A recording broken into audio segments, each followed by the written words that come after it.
G'day, I just got back from seeing Beetlejuice. Beetlejuice. Did I stutter?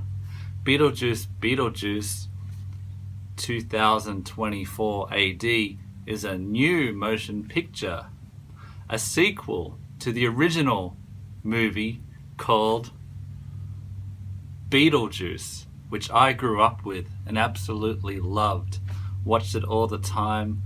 I loved its comedy, its exploration of small town America, seemingly normal, but just below the surface there's portals from the now to the afterlife. Did this movie hold up to that? No. I didn't hate this new movie, but I'm not in love, unlike Beetlejuice. Beetlejuice starts off with the familiar Danny Elfman theme song, but ramped up. It was a pleasure to hear it again. And that alone was worth the price of admission, which was free because I snuck in. So we got the Danny Elfman Beetlejuice theme song back, where we now have drones, so we can just really film this old town instead of building a whole model. But then of course we switched to model shots. They did a really good job with the practical effects in this movie. They could have just CGI'd a model, I guess. And then in the window of the house on the hill, we find Lydia Deetz, still played by Winona Ryder, who looks just as she did in 1988. How is that possible? Fear of criticism. She's hosting a show about ghosts. Does this remind anyone else of Peter Venkman in Ghostbusters 2 hosting his own TV show? How come every sequel, they have to get advanced? Like Gremlins 2, the whole thing takes place in a TV studio. These first movies are great because they're humble, they're about normal people. Most people aren't on TV. Did I ever tell you I was on Home and Away? But Lydia now investigates haunted houses, tries to help the current owners. There's a couple from Wisconsin. The woman does a good Wisconsin accent, but the man, is he from Kentucky or something? Do you know Kentucky is very close to Wisconsin? In the grand scheme of things, when you zoom out on Google Earth. Lydia is now dating Rory, a soy boy, yoga thinking, pill popping enabler man, allegedly. I have no idea what she sees in him, except that she's a broken character, so she'll just gravitate to anyone who says the right thing. She's smarter than that. I think that's what this movie's about. She has had a downfall. Her previous man disappeared in the Amazon or something. He was eaten by fish, perhaps. And she has a daughter with him, played by Jenna Ortega. Here her name is Astrid, not Wednesday.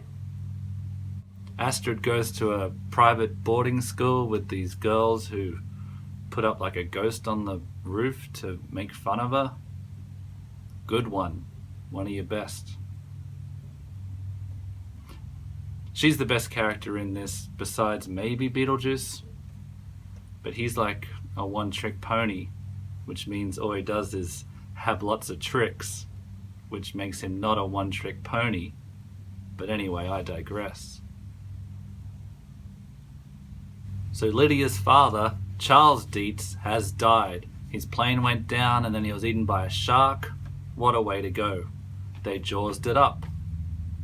So they all go back to Fall River, Winter Falls, Winter River. Yes, that's the one. They have a funeral there. They sing the famous Day-O song, because that's how everybody remembers the first Beetlejuice, them all singing Day-O.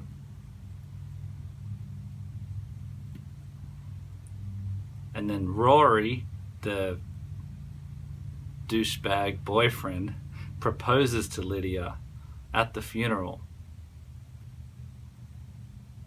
and this makes Astrid upset. She rides her bike away and crashes into a treehouse where she meets boy Jeremy, and they fall in love because they're both like awkward and like macabre things. Nice. Whatever happened to opposites attracting? Like 20-year-old businesswomen in New York City falling in love with 40-year-old farmers in the Midwest. Happens all the time. Meanwhile, our B plot, William Dafoe is a ghost detective down in the afterworlds. He's trying to solve the murder of Danny DeVito, who was killed by a Frankensteinish ghoul called Dolores, who was Beetlejuice's first wife. Soap opera? If you like dark shadows, you're going to love Beetlejuice, AD 2024. So then Beetlejuice talks about his backstory, the origin of Beetlejuice. That's what we all wanted to know. And it's in black and white film noir, not film noir, expressionist, black and white with a Spanish overdub to show how Dolores met Beetlejuice, married him, and then gave him poison. But then Beetlejuice killed her in revenge, cut her in half, or thereabouts. But now she's stapled herself back together and she's on the hunt for revenge. Is every sequel about revenge? Back to the Future Part 2, Gremlins 2, Jaws 2. Too many twos.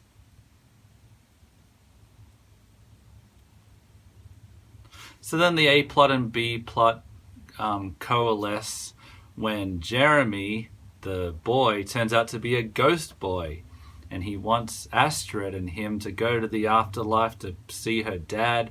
Well, that's the story that he's telling her, but really he wants to swap souls with her. Spoilers. So they do the chalk outline thing just as Alec Baldwin and Geena Davis did in the first movie, whose absence is felt in this one.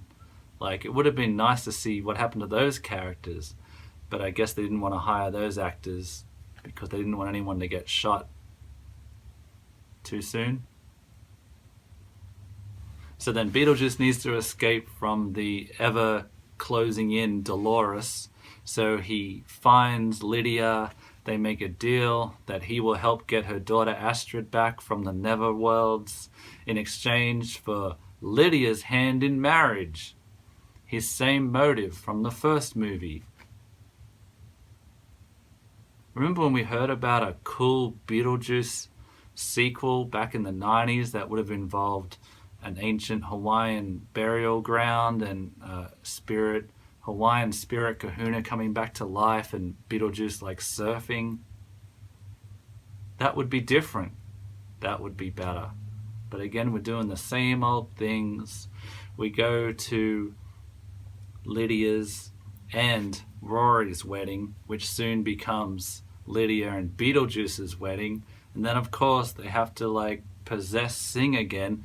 I'm surprised they didn't do Deo again, but this time MacArthur Park. And then you're like, oh, that's why they played MacArthur Park in the intro to the movie, because they want to have some foreshadowing, some forced foreshadowing.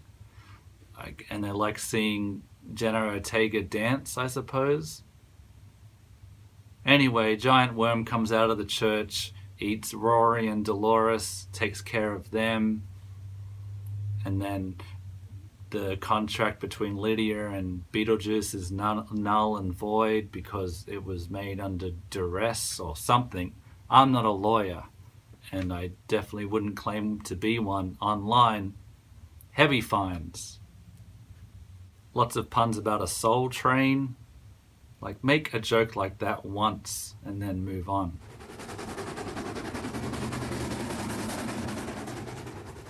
They couldn't have got that cigarette smoking lady back again? Oh, she's probably dead. We get to see Beetlejuice's bioexorcism office this time with all these shrunken head workers And Bob, a shrunken head worker who's dressed up to be a decoy to Beetlejuice. He might be the best actor in this. They tried to push the baby Beetlejuice guy, future toy range. I guess he's kind of cute. I think it would have been funny in the 80s, before we were laughing at Baby Yoda all the time. Oh, you didn't laugh at Baby Yoda all the time? Just me?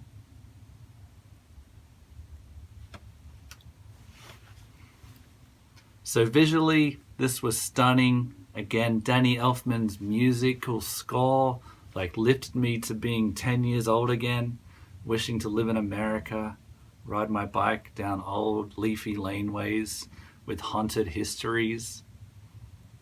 But I speak for every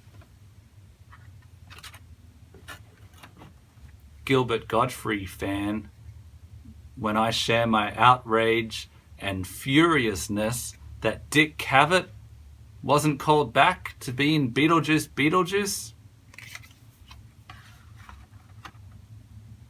Unbelievable. But without any further ado, time to try the green Fanta drink, Haunted Apple. Is Beetlejuice really known for his love of apples? Let's find out.